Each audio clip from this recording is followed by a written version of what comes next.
The first $100,000 isn't hard because it's huge. It's hard because the first $10,000 feels like nothing. And that's the part nobody warns you about. You finally save. You finally invest.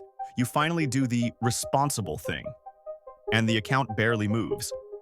Then you check it one morning and it's down. Not by a dramatic amount. Not enough to make headlines. But enough to make you think, wait, is this even working? Here's the weird truth. The climb from $0 to $10,000 is pushing a boulder uphill. The climb from $10,000 to $100,000 is when the boulder starts pulling you forward. That's the 10,000 to 100,000 bridge. Compounding starts acting like gravity. It doesn't feel fast at first. It feels like you're paying for a gym membership you never get to use.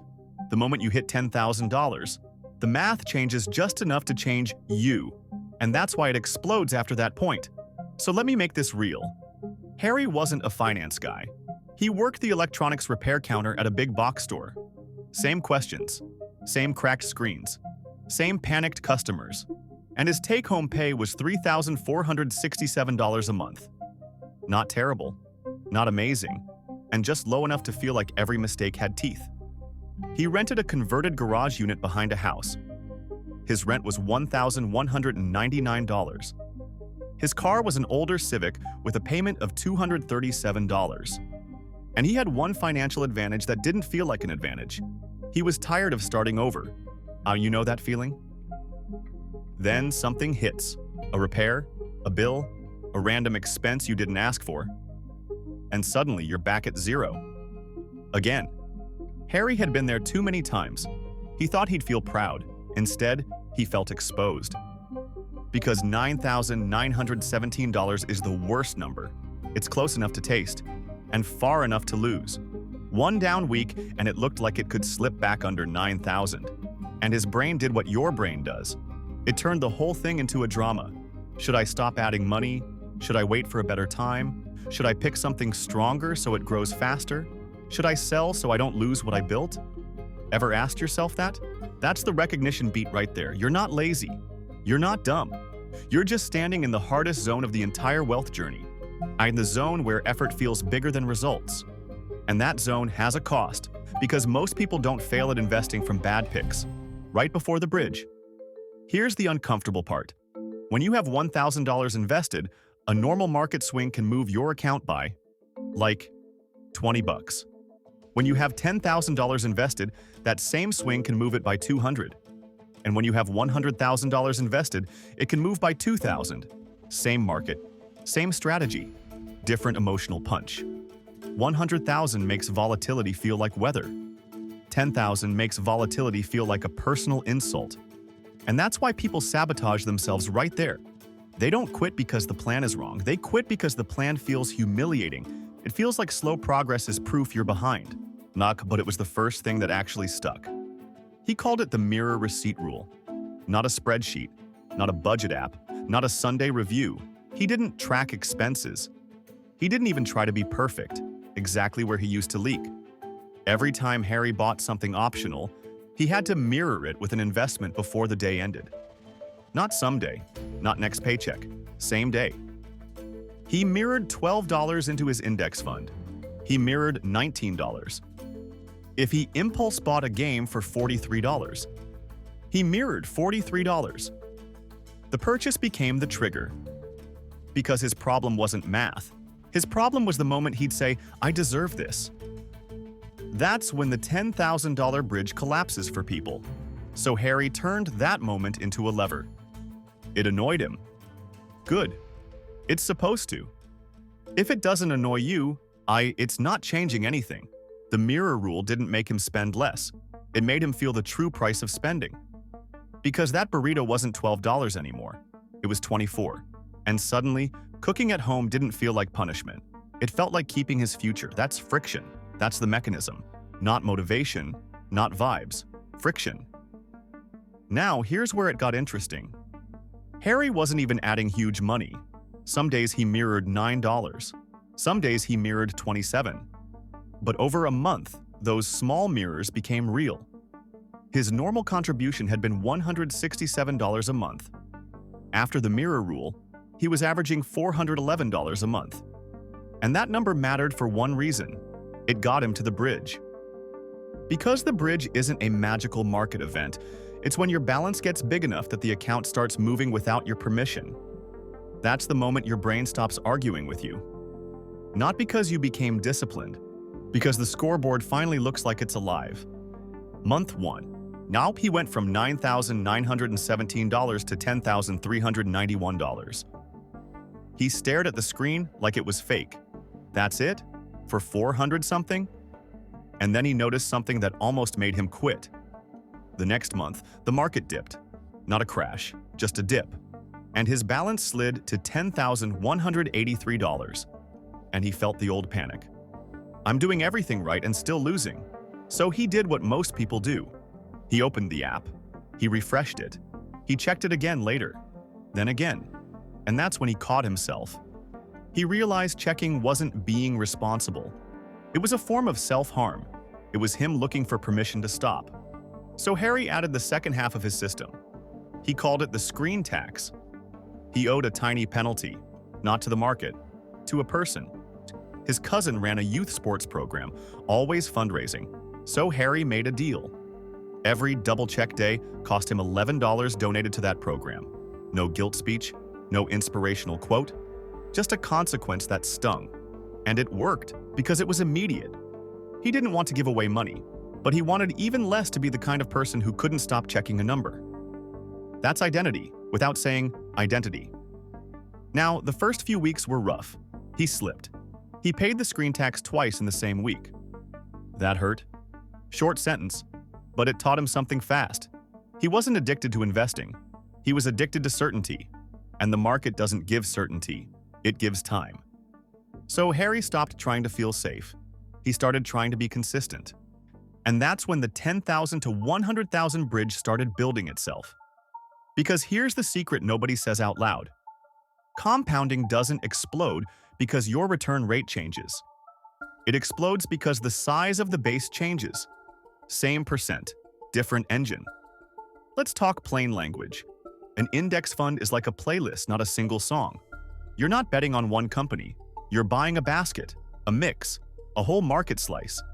And the market just means the combined value of a lot of businesses over time. Some years it's up, some years it's down.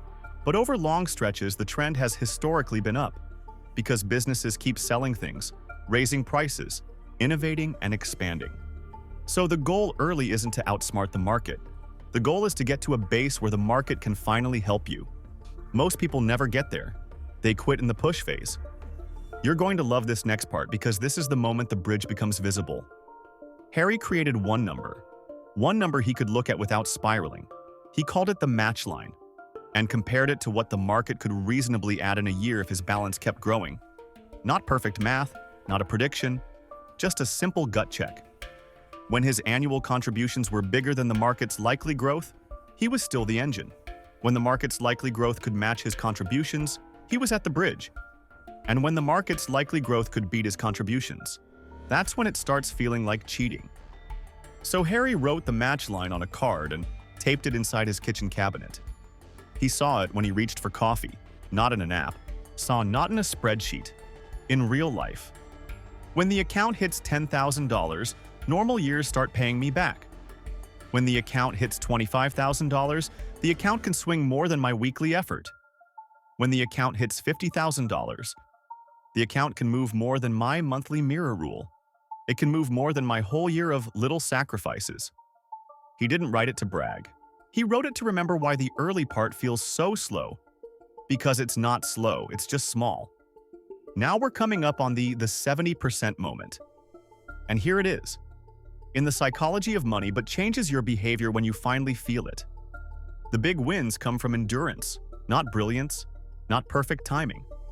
Just staying in the game long enough for the math to start working for you. And that staying in the game isn't willpower. It's designing your life so quitting becomes harder than continuing.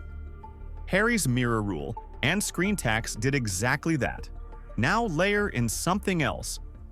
The Federal Reserve, in their survey of consumer finances, shows a reality people hate admitting. A lot of households have little to no liquid savings. So when someone says, just invest and wait, they're skipping the hardest step. I'm getting to a base where investing even feels real. That's why $10,000 matters. It's the first number that makes you feel like you're not pretending. And Harry proved it with his own timeline. From $10,391, he kept the mirror rule. He didn't increase his salary. He didn't start a side hustle. He just stopped letting optional spending steal the same dollars over and over. And he used the screen tax to stop panic checking. Month 3, he hit $12,177. Month 5, he hit $15,909. Then an obstacle hit. His car needed a repair, not a cute one, a brutal one. It was $973. Old Harry would have put it on a card and dealt with it later. New Harry did something different. He mirrored the pain. He didn't mirror the repair cost. That would have been impossible. He mirrored the behavior.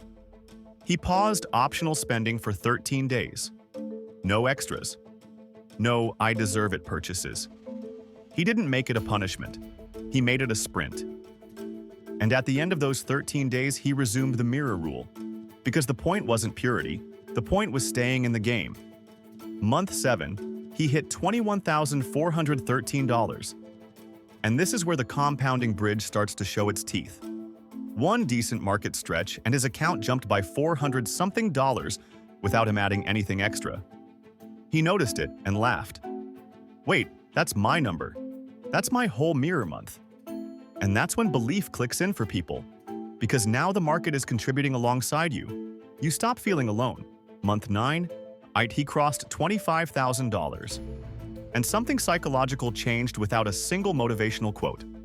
When you have $25,000 invested, a normal up year can add enough that you feel it in your body. It's not abstract. It's not someday. It's, oh, this thing is alive. And because it's alive, you protect it. That's why the bridge matters. It turns discipline from something you force into something you defend. Harry kept going. He didn't chase hot stocks. He didn't switch strategies every time a headline screamed. He kept buying the playlist. And he kept the mirror rule, but he softened it. He didn't mirror every optional purchase anymore. He mirrored the ones that used to wreck him. Takeout, impulse tech, random subscriptions. Those were his 3 leak points. So he made 3 triggers. If he bought takeout, he mirrored it. If he bought a gadget, he mirrored it. If he subscribed to anything new, he mirrored the first month fee. That was enough to keep the system running without making him miserable. You might be wondering, how does this get to 100,000? Here's the bridge math in plain terms. Early on, your contributions are the main driver. At $10,000, a normal up year might add around $800 if the market returns around 8%. At $50,000, that same kind of year might add around $4,000. At $100,000, it might add around $8,000. Same behavior, same fund, same time, different base. And the base changes everything. Because once the base gets big enough, even average years look like progress. And progress is what keeps you invested long enough to catch the monster years. Harry's first big milestone was $50,000. It took time. It took consistency. It took boring months where nothing exciting happened. He felt something new, momentum, real momentum. Not motivational poster momentum, math momentum. Because now the market could move his account by more than his entire season of mirror receipts. So he did one final thing that made the last stretch possible, and started measuring it by years. He chose a simple promise. No matter what the market did, he'd keep buying for 10 years. Not because 10 is magical, because 10 is long enough that bad years become background noise, and good years become life-changing. So if you're sitting under $10,000 right now, here's your clarity. Stop trying to feel like a genius. Your job is to cross the bridge. And crossing the bridge is mostly behavior, not brilliance. Open your brokerage app. Search a broad market index fund. A total market fund or a simple 500-style fund works for most people. Pick one. Buy a small amount. Even $25, even $47. The amount doesn't matter as much as starting. Then, steal Harry's 2-part system but make it yours. Pick 3 optional spending triggers that usually wreck you. Mirror it with an investment the same day, not next week, same day. And if you're the type who checks the account like it's a heartbeat, add a screen tax, tie it to something you care about. Make the consequence immediate, because the goal isn't to be perfect. The goal is to stay in the game long enough for the base to grow. Listen, this is the part most people miss. Compounding doesn't start at $100,000. It becomes visible at $100,000. It was working the whole time. You just couldn't feel it yet. So, if you're in that phase where the account feels stuck, good. You're not failing. You're building the base. And the base is what makes compounding explode. One day you'll look down and realize the market moved your account by more than your monthly effort. And you'll finally understand why people say it feels like cheating. Because the boulder isn't being pushed anymore, it's rolling. Now go build your bridge. Today, not later. You've got this.